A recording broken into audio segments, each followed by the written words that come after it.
at her!" Lavinia shrieked, her wine glass trembling with mocking laughter. "My youngest, the professional coffee bringer. Reyna, tell the General's colleagues. How many staples did you manage to put in today?" The room erupted in condescending chuckles. Suddenly, Lieutenant Edmund's chair screeched against the marble. He stood like iron, snapping a salute that cut through the noise like a blade. "Admiral, on deck," he roared. Lavinia's glass shattered on the floor. The laughter died instantly. I looked at her pale, horrified face and knew the lie was finally over. But that reckoning had been 20 years in the making, starting the very moment I pulled up to the iron gates.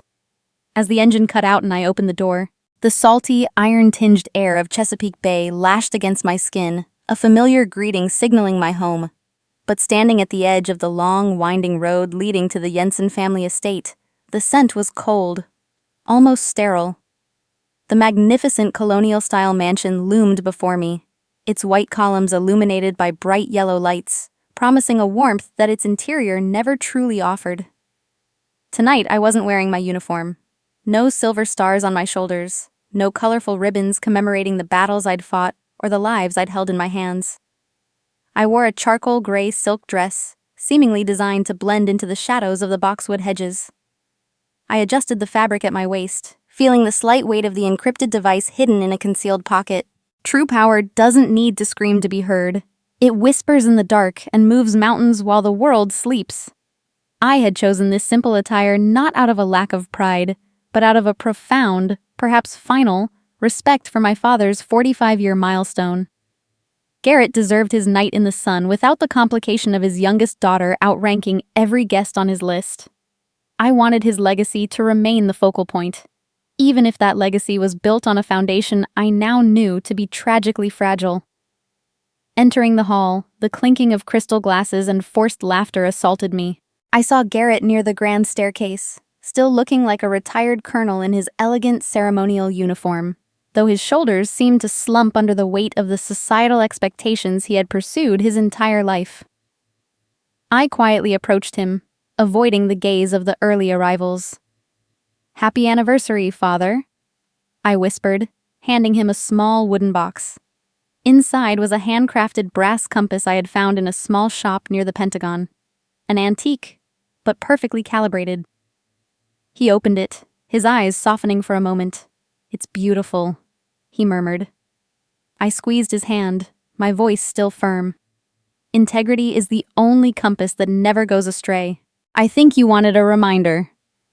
Then he turned away, his gaze fixed on the ballroom where the truly powerful gathered, and I felt that familiar bitterness of being merely an underdog. The moment of quiet connection was incinerated the second Lavinia swept into the room. My mother was a tidal wave of midnight blue silk and expensive perfume, her presence demanding the oxygen from every corner of the foyer. She didn't look at the compass. She didn't even acknowledge my greeting. Instead, she swept a heavy silver tray of vintage Krug champagne from a passing server and thrust it into my hands. The weight of the crystal glasses pulled at my wrists, but I caught the tray before a single drop spilled. "Finally, you're here," she said, her voice projecting to a nearby circle of influential Navy wives. "Reyna, dear, don't just stand there looking like a ghost.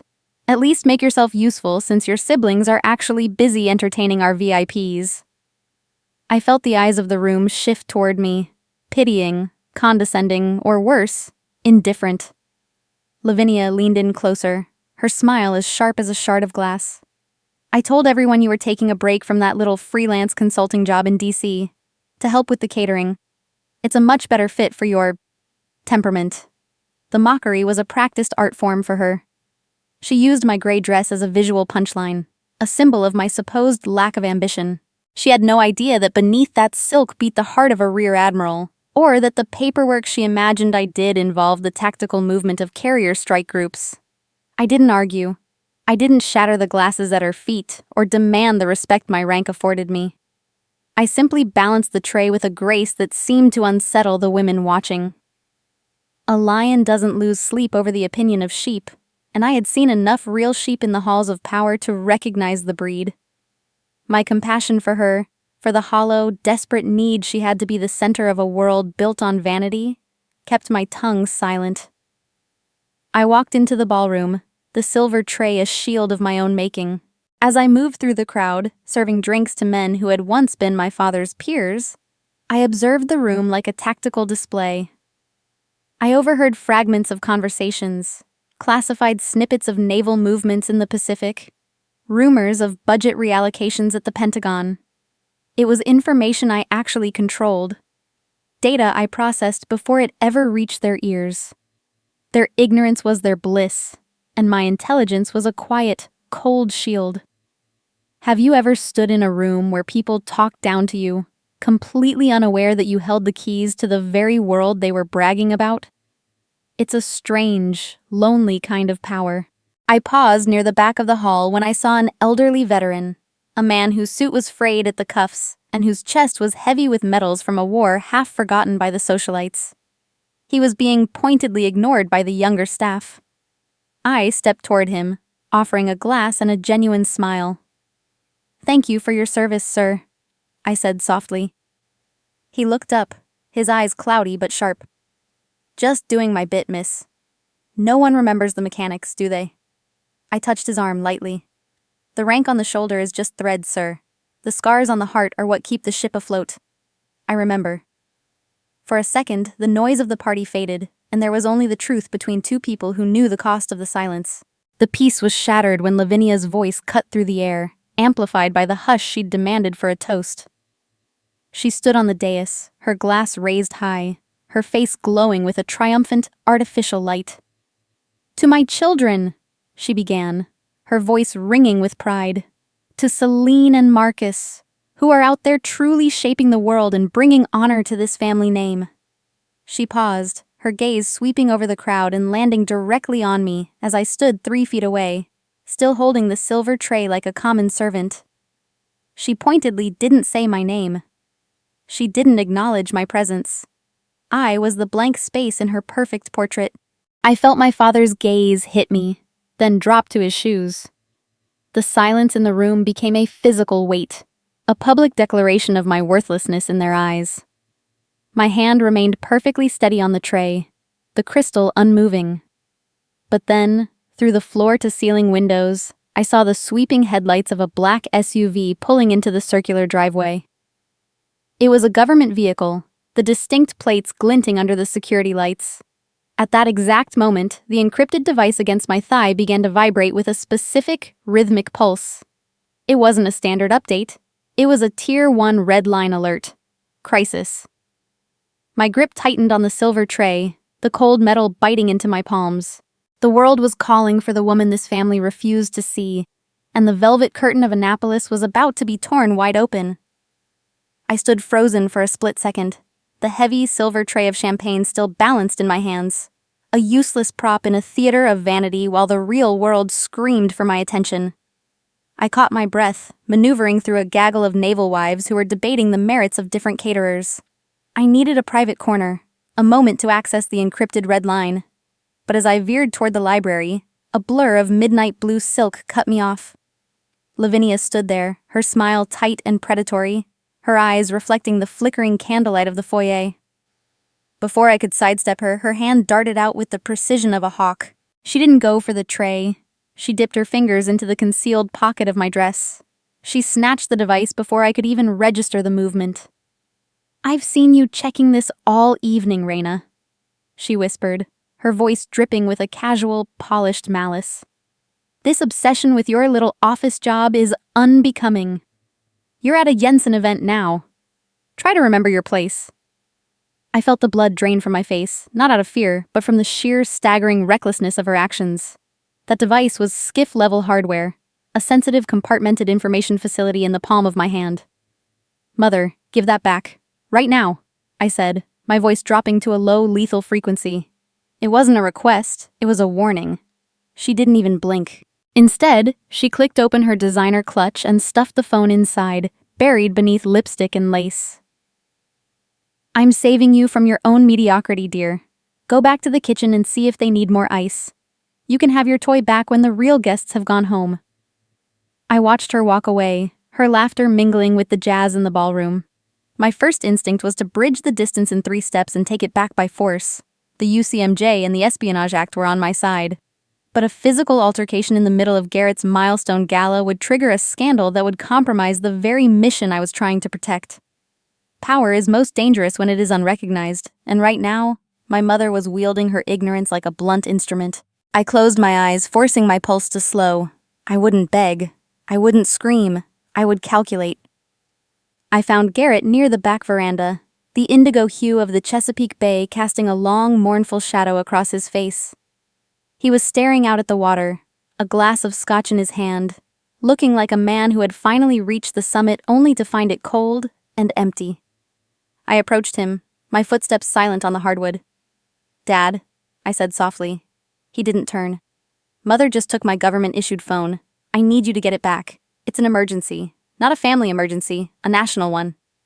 He finally looked at me, his eyes clouded with a weary, hollow kind of exhaustion. He glanced toward the ballroom where Lavinia was holding court, the center of a laughing circle. He let out a long, slow sigh. The sound of a man who had traded his spine for a quiet life decades ago. "Just let it go for tonight, Reyna," he murmured, taking a slow sip of his drink. "Don't start another scene. Your mother is just trying to help you focus on being part of the family for once. Stop embarrassing her with these fantasies of importance." The silence that followed was heavier than the humid July air. I looked at him, really looked at him, and saw the anchor of my childhood snap. He wasn't just being quiet, he was being complicit. He was a retired colonel, a man who had sworn an oath to the same constitution I served. Yet he was kneeling at the feet of a woman's vanity. "Silence in the face of injustice is the same as endorsement, Dad," I said, my voice barely a whisper but cutting through the distant music. "You taught me to stand for something. I just didn't realize you'd stopped doing it yourself." I reached out and adjusted the lapel of his tuxedo, a final lingering gesture of the daughter I used to be. I hoped his milestone brought him the peace he'd sacrificed his integrity for. It wasn't malice, it was a farewell. I turned away, the realization hitting me with a chilling, crystalline clarity. I was truly alone in this house. The bridge was gone, and there was no point in trying to fix a structure that was already engulfed in flames. I moved back toward the kitchen entrance, reclaiming the champagne tray as a tactical cover. If they wanted me to be the invisible servant, I would be the gray man. I would use the very invisibility they forced upon me to reclaim what was mine. Lavinia's theft was a felony, a breach of federal law that could land her in a prison cell if I reported it through the official channels. I was trying to save her from herself, but the mission timer in my head was ticking down, and my patience had reached its absolute limit. Through the window, I saw a second black SUV pull up at the security gate. I recognized the gait of the man stepping out before he even reached the light of the porch, Navy Lieutenant Edmund. He wasn't here for the social accolades or the vintage champagne. He was looking for a ghost. He was looking for Angel. I watched from the shadows of the kitchen doorway as he entered the ballroom, his white dress uniform a stark, blinding contrast to the sea of tuxedos. I stood there, K-Roo in hand, watching my mother laugh as she leaned her elbow on the purse that contained the key to a global crisis. Edmund's gaze began to sweep the room, passing over the gold-braided officers and the politicians, searching for a voice he'd only ever heard through a headset in the middle of hell. The atmosphere in the grand dining hall had shifted, the air growing thick and static, like the moments just before a transformer blows. I stood at the edge of the light, the weight of the silver tray now feeling like an anchor keeping me tethered to a reality I no longer recognized. Lavinia had moved to the center of the hall, her glass raised high, basked in the reflected glory of a career she hadn't built. I watched her, a prop in her play of the perfect military family, and couldn't help but notice how the loudest voices in the room were often the most hollow. There is an ancient wisdom that says a vessel makes the most noise when it is empty, and looking at my mother, the vacancy was deafening. Nearby, a young catering assistant, her face flushed with the heat of the kitchen and the pressure of the night, fumbled a crystal flute. I moved before the glass could hit the marble, my hand steady as I caught it and placed it back on her tray. She looked at me, eyes wide with fear, waiting for a reprimand that would never come. I offered her a small, reassuring nod. "Your worth isn't measured by a single mistake, but by how you keep going," I whispered. She breathed a sigh of relief, and for a second, I felt more connected to her than to anyone sharing my last name. It's funny how a stranger's struggle can mirror your own so clearly. Despite the peripheral position they'd forced me into, my tactical training never truly slept.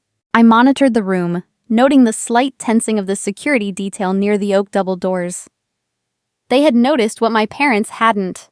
A high-ranking officer in full-dress whites had entered the room without being on the social roster. Lieutenant Edmund was moving through the crowd like a silent blade, his eyes scanning for a ghost. I stood perfectly still. The angel persona, a heavy cloak I wasn't yet ready to shed, even as the walls of this house felt like they were closing in. Lavinia began her toast, her voice a practiced melody of false humility and sharp edges. She praised my elder siblings, detailing their corporate battles with the fervor of a war correspondent. The air in the room thickened. The guests knew the punchline was coming. They always did. Then she turned her gaze toward me, her laughter a sharp, condescending sound that echoed off the vaulted ceilings. She told the elite crowd that I was the family's humble secretary, mocking my 20 years of service as nothing more than answering phones and making coffee for real men. She painted a picture of a failure, a daughter who couldn't even make it through basic training without her father's intervention. I stood like a fortress wall, letting her words hit like harmless pebbles. The insults didn't define me. They defined the woman speaking them. The best response to an injury is to be nothing like the person who performed it. As the crowd offered their polite, condescending chuckles, my mind flashed to the real-world coordinates I had memorized. The lives of men currently hanging in the balance of a mission that Lavinia was inadvertently sabotaging by clutching my encrypted phone in her purse. I looked over at Garrett, hoping against hope for a sliver of defense, a single word of paternal protection, but he just smiled weakly, nodding along with the crowd, his spine evidently left in some forgotten locker decades ago. The quiet power within me finally severed the last thread of biological obligation. I wasn't a daughter in that moment. I was a guardian of the Republic, and the woman in front of me was becoming a liability. By mocking my role and publicly discussing my clerical job at the DoD in front of the foreign attachés in the room, she was dancing on the razor's edge of a federal security violation. I saw Edmund then. He was closer now, his uniform a blinding white beacon in the dim periphery. He heard the laughter. He heard the clerk joke. I watched his entire posture shift into a lethal, military rigidity. He wasn't looking for a daughter. He was looking for the commander who had brought him back from the brink of a wadi in Kandahar. Lavinia didn't see the danger. She pointed a manicured finger at me, calling out to him, "Lieutenant, meet our little paper pusher. Maybe you can teach her what a real soldier looks like." Edmund stopped dead in front of me. The room began to go quiet, the social chatter dying out in ripples as the intensity of his gaze became undeniable. His eyes widened, tracking the faint white line above my temple, the scar I'd earned when a drone feed blew out and shattered the monitors in the skiff. The world seemed to slow down, the clinking of silverware and the hum of the air conditioning fading into a dull roar. Edmund's hand began to rise. It wasn't to point, and it wasn't to take a drink. It was moving with the precision of a guillotine toward his brow. I sensed the shift in the room, the guests' growing realization that the script had been reversed. My mother's smile remained stiff, her porcelain mask beginning to crack. The truth was no longer a closely guarded secret. It was a force of nature poised to raze the Jensen house to the ground. Have you ever noticed that truth always finds a way to shine through, no matter how many layers of lies you pile on it? I stood firm, the silver tray still in my hand, as the lieutenant's hand suddenly dropped. The world around us began to crumble, and I felt the sunlight. The grand dining hall felt like it was encased in a pressurized bell jar. Lieutenant Edmund stood frozen exactly 3 feet away from me, his face draining of color until he looked like a statue carved from salt. Around us, the social chatter of Annapolis elite, the gossip about yachts, country clubs, and midterm elections, began to muffle, fading into a low, indistinguishable hum. I didn't drop the silver tray. My posture remained effortless, a deceptive stillness that only those who have survived the center of a storm truly master. The strongest hearts aren't made in the light. They are forged in the crushing silence of the deep. I caught the slight tremor in Edmund's jaw. He was a man who had seen the abyss, who had watched his team nearly swallowed by a three-sided ambush in a wadi half a world away. He wasn't looking at a waitress. He was looking at the voice that had reached through the static of a failing headset to guide him to safety. He was looking at Angel. I offered him a subtle, steady look, a silent message of professional grounding. I knew his training was at war with his shock, and I didn't want him to break his composure in a house that wouldn't understand the gravity of his reaction. Status is just a shadow, but character is the oak tree that casts it. In this room, Lavinia saw a servant, a youngest daughter she could use as a footstool for her own vanity. But Edmund saw a savior. I understood then that a lion doesn't need to roar to prove its lineage. Its presence alone commands the territory. My compassion for the man in front of me outweighed my frustration with the family behind me. I stood there, Reyna, the woman they had spent 20 years trying to erase, and I watched as the truth began to bleed through the wallpaper of their lies. Lavinia, entirely blind to the shift in atmospheric pressure, took a step forward. She misread Edmund's stunned silence as admiration for her perfectly disciplined staff. She leaned in, her perfume cloying and suffocating, and gestured mockingly toward the lieutenant's empty glass. "Don't mind her, Lieutenant," she whispered loud enough for the neighboring table to hear. "Reyna is just our little failed experiment in military service. She's much better at holding trays than she ever was at following orders." She let out a small, sharp giggle, expecting Edmund to join in on the joke. Then the sound in the room changed. It was the clack of polished steel-heeled boots on marble. Not the casual, shuffling walk of a party guest, but the rhythmic, heavy strike of a soldier on a mission. The floor seemed to vibrate with the sudden shift. Edmund's entire bearing altered. He was no longer a guest at a gala. He was a subordinate in the presence of an absolute. As a lieutenant, he was bound by the Uniform Code of Military Justice, a legal and moral mandate that superseded every civilian hierarchy Lavinia had ever built. His recognition of my rank wasn't a choice. It was an obligation of the highest order. I watched the light catch the reflection of his polished metals in the champagne glasses on my tray. It was a visual metaphor I couldn't ignore, the truth reflecting back at the liars in distorted, shimmering lines. The high-stakes game Lavinia had been playing was over, even if she hadn't heard the whistle yet. I saw my father, Garrett, take a hesitant step forward. His instincts as a retired officer were finally firing, a cold dread settling behind his eyes. He realized, perhaps for the first time in decades, that his wife had just walked directly into a tactical minefield of her own making. Even now, standing in the middle of her cruelty, I felt a pang of genuine pity for her. Humiliation is a bitter meal, and she was about to be forced to eat it in front of everyone she was trying to impress. I leaned in slightly, offering her one last bridge to safety. "Mom, please stop," I whispered, my voice calm and devoid of malice. "You truly don't know what you're doing. Walk away." It was an act of pure grace, a chance for her to leave the room with her dignity intact before the fire consumed the house. She sneered at me, mistaking my kindness for a plea for mercy. She reached out, her hand moving to shove my shoulder as if to dismiss a disobedient child. But her hand never landed. Edmund's arm moved with the speed of a reflex honed in 1,000 hours of training, blocking her path with a rigid, unyielding force. He didn't look at her. He didn't even acknowledge her existence.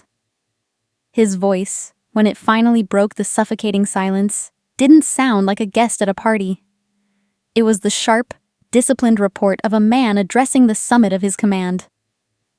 Edmund stood tall and imposing, his back as straight as a railway track, drawing all eyes in the hall. He looked at me with an almost sacred reverence, a gaze that struck fear into the hearts of the upper class and politicians surrounding us. The atmosphere in the mansions seemed to vacuum, leaving everyone breathless in a reality that ceased to exist. It was the moment the name Jensen ceased to be a brand and began to become a burden. His heels clicked together with a sound that echoed through the vaulted dining hall like a single decisive gunshot. The room fell into a silence so absolute you could hear the salt spray hitting the windows outside. Every eye was on the lieutenant, every ear straining for the words that would tear the velvet curtain of Annapolis to shreds. I stood there, the silver tray still balanced, ready to receive the weight of the world I had fought so hard to protect.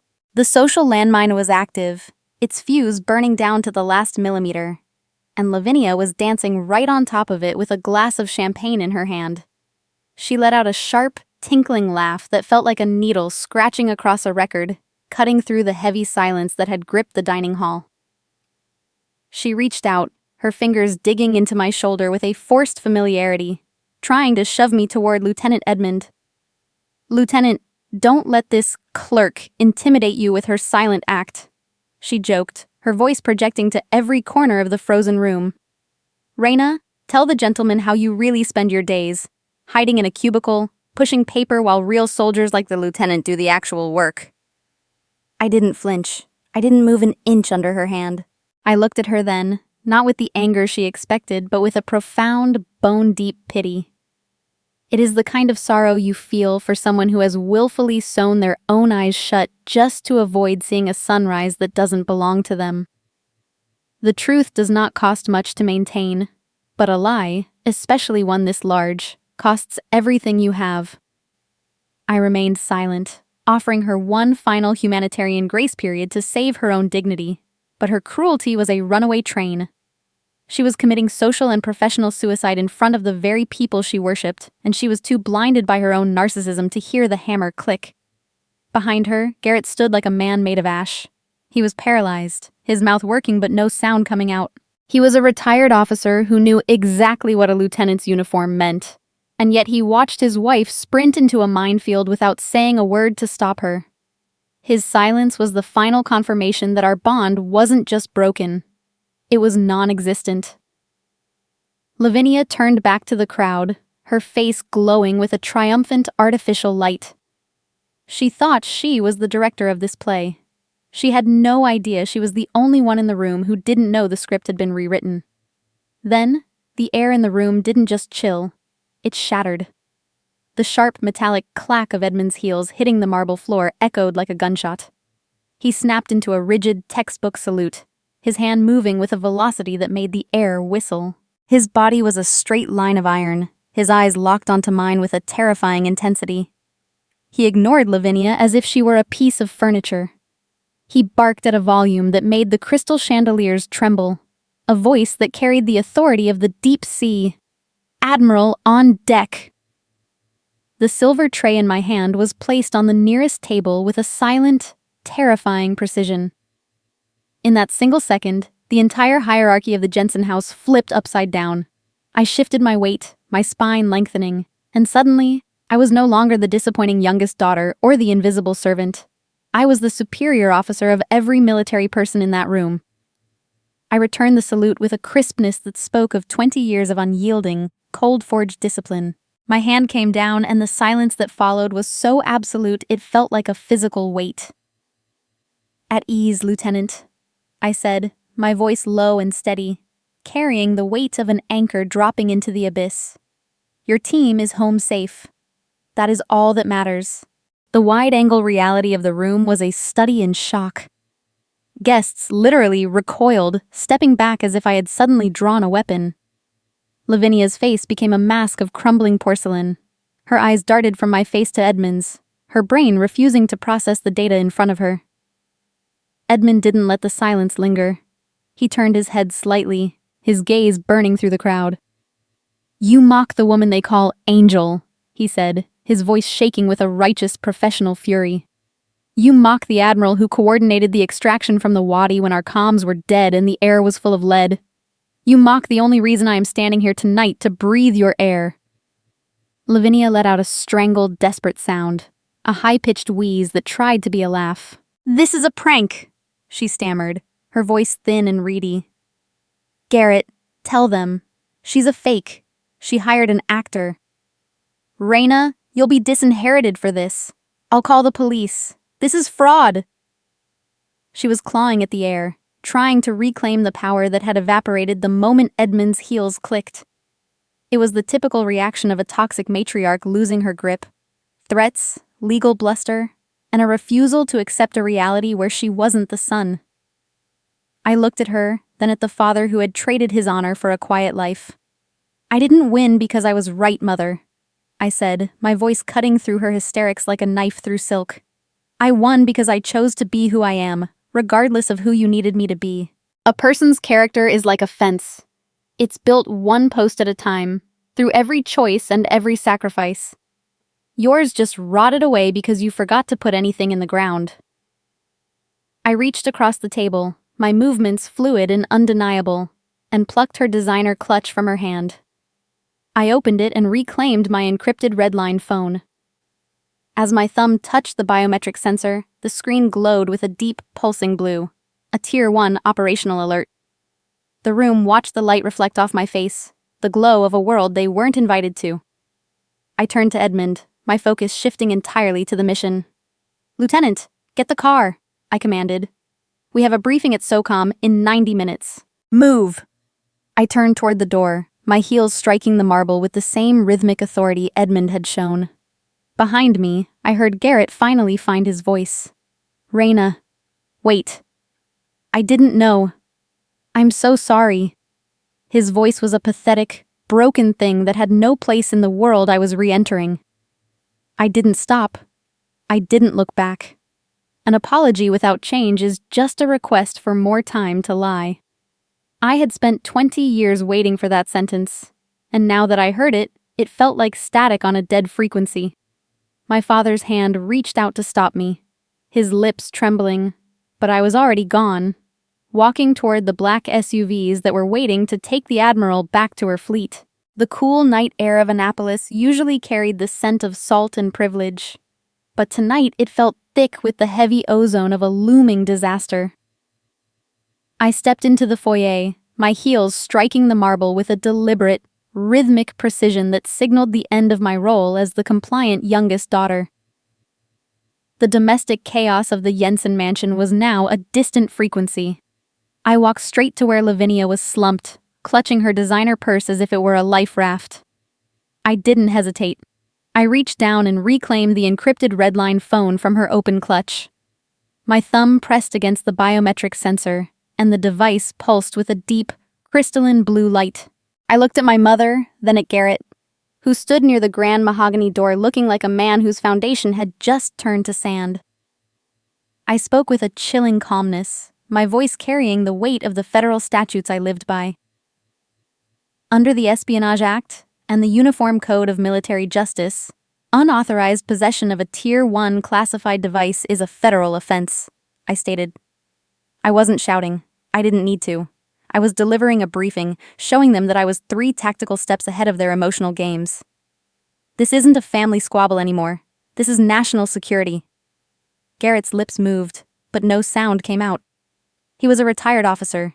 He knew the protocols I was citing were as immutable as gravity. I reminded him that in the eyes of the law, ignorance isn't a defense. It's a liability. Their personal whims and social vanities did not supersede the oath I had taken. Have you ever realized that the people who demand your loyalty the most are often the ones who respect your principles the least? It was a bitter realization, but it brought with it a strange, cold freedom. I was no longer bound by the gravity of their expectations. I saw Lavinia's hands begin to tremble, the midnight blue silk of her dress rustling with her agitated breath. I offered her a moment of quiet, detached grace. "I'm not doing this to hurt you, Mom," I said, looking her directly in the eyes. "I'm doing this to protect the very values you told me to respect in Dad. I'm protecting the office I hold." I could see she didn't understand. She only saw a daughter who was no longer under her thumb. In that moment, the transition from Reyna, the paper pusher, to Admiral Jensen was complete and irreversible. Realizing her social currency had just been devalued to 0, Lavinia made her final move. She collapsed into a mahogany chair, clutching her chest and letting out a ragged, theatrical gasp. "Abuse!" she screamed, her voice echoing off the vaulted ceilings. You're abusing the elderly. You're using your rank to kill your own mother." It was a desperate attempt to weaponize the lingering guest's sympathy. A classic antagonist's counterattack. I watched the elite of Annapolis lean in, their faces caught between concern and a dawning, sickening realization. I didn't panic. I used the medical training that had saved lives in field hospitals to assess her in seconds. I checked her pulse, steady and strong. I looked at her pupils, reactive and clear. I didn't say a word to expose the ruse. I let my silence be the diagnostic tool. A drowning person will often try to sink the one trying to save them, and Lavinia was currently trying to pull me into the depths of her own manufactured crisis. I turned away from her, my focus shifting to the man who had let this happen. I looked at Garrett and gave him a final, tactical choice. "You have 10 minutes until the shore patrol arrive," I said. "You can provide a truthful statement about the theft of this device, or you can face an investigation for complicity." I forced him to finally choose between a comfortable lie and a difficult truth. He looked at Lavinia, then back at me. The man who once taught me about the anchor of integrity, now realizing he had let his own rust away. True kindness sometimes looks like a closed door, and by refusing to enable them any longer, I was giving them the only gift left, the consequences of their own actions. I signaled to Edmund. Beyond the foyer's glass doors, the humid night was suddenly split by the blue and white strobe of government strobes. 2 black SUVs with rear Admiral flags swept into the circular driveway, their tires crunching the gravel with a predatory intent. The domestic drama was over. The military extraction had begun. I walked toward the door, my spine a straight line of iron. I didn't leave in anger. Anger is a heavy burden, and I was traveling light. I left in purpose, understanding that you cannot find peace in the same house where you were taught to be small. I paused at the hallway table, looking at the handcrafted compass I had given Garrett earlier that evening. I picked it up and set it down one last time. A silent message. "I have found my way, even if you are still lost." It was an act of final closure, a way to leave the Jensen name behind while keeping the integrity I had forged in spite of it. Annapolis was no longer my port of call. My destination was the horizon, and the woman the world knew as Angel had work to do. I stepped out onto the porch, the flashing lights illuminating the mist rolling off the bay. Edmund opened the door of the lead SUV, his posture a testament to the respect I had earned in the shadows. I stepped into the vehicle, the interior light hitting my face one last time for my family to see. Edmund slammed the door shut, the sound echoing like a gavel in the quiet night. As the car pulled away, I felt the phone vibrate in my hand, a mission update from the Pentagon. I stared at the screen, the red taillights of the motorcade vanishing into the Annapolis fog.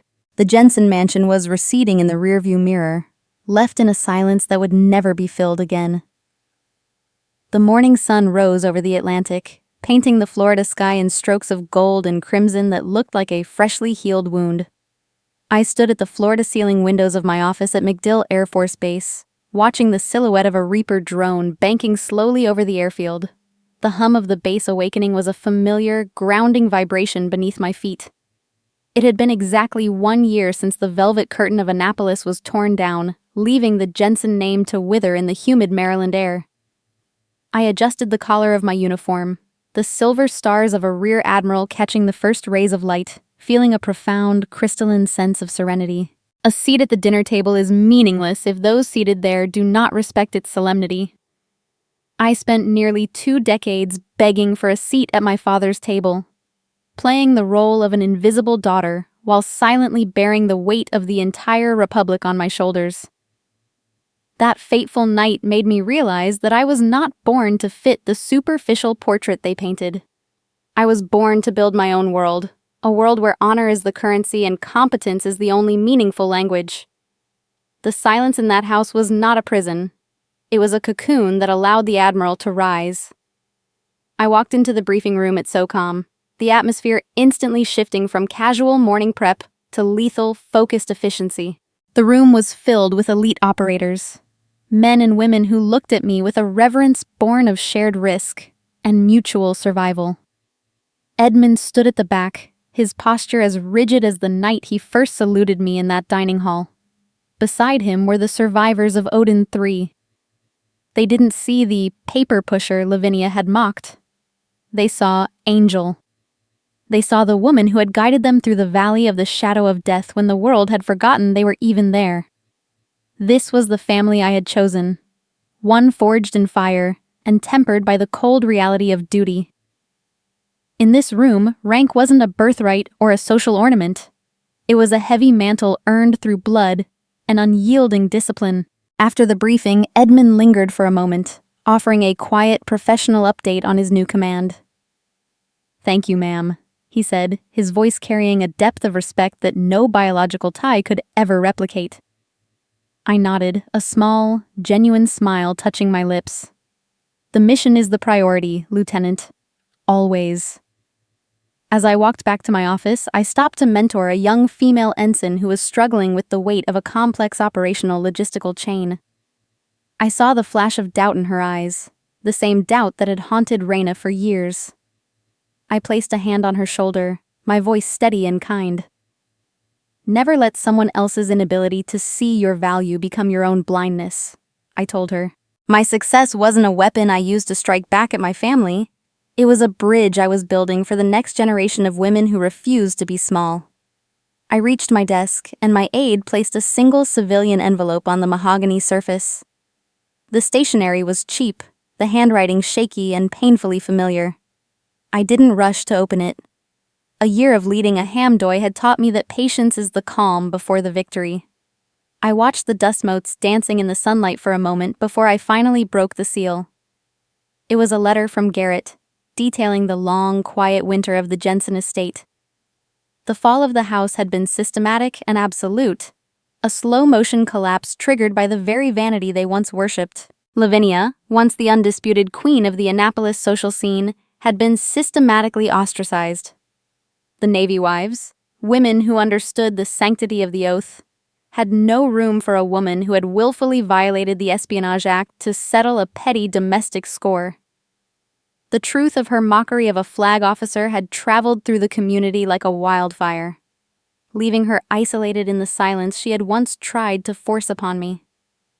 Garrett admitted that his own reputation as a leader was dismantled by the documented cowardice of that night. They were living in the ruins of their own making, ghosts in a mansion full of empty rooms. I read the words, "I am sorry," and "I am proud." I waited for the surge of triumph, the tears of vindication, or even the lingering heat of anger. None of it came. I realized then that apologies are like rain falling on a stone. They don't change the nature of the rock, they just wash away the dust. The disinherited threat Lavinia had screamed had become a dark irony.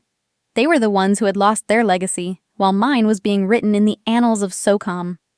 I felt nothing but a detached, humanitarian pity for the smallness of their world. I folded the letter once, then twice, and placed it in the bottom drawer of my desk.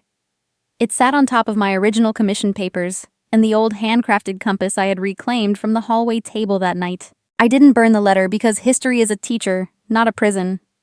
We must remember where we came from to understand how far we've traveled. The Jensen name was a closed chapter, a loose end finally tied up with the cold efficiency of a tactical report. The silence in my office was reflective, purposeful, and entirely mine. I turned back to my monitors, the glowing operational data of 3 different continents illuminating my face. The world still needed Angel, and the Admiral had work to do. The ultimate revenge isn't the destruction of your enemies. It is being so happy and successful that their memory becomes a footnote in a much larger story. I looked toward the window as the first F-35S took off, the roar of their engines a symphony of power and progress. I hope everyone watching this understands that their quiet competence is their greatest armor, and that sometimes, walking away is the loudest way to say, "I am here." I put on my cover, adjusting the brim with a steady hand, and walked out toward the flight line. The camera of my life pulled back further and further, until I was just a silhouette against the rising sun, the admiral of my own horizon, moving toward a future that was finally, beautifully, unwritten.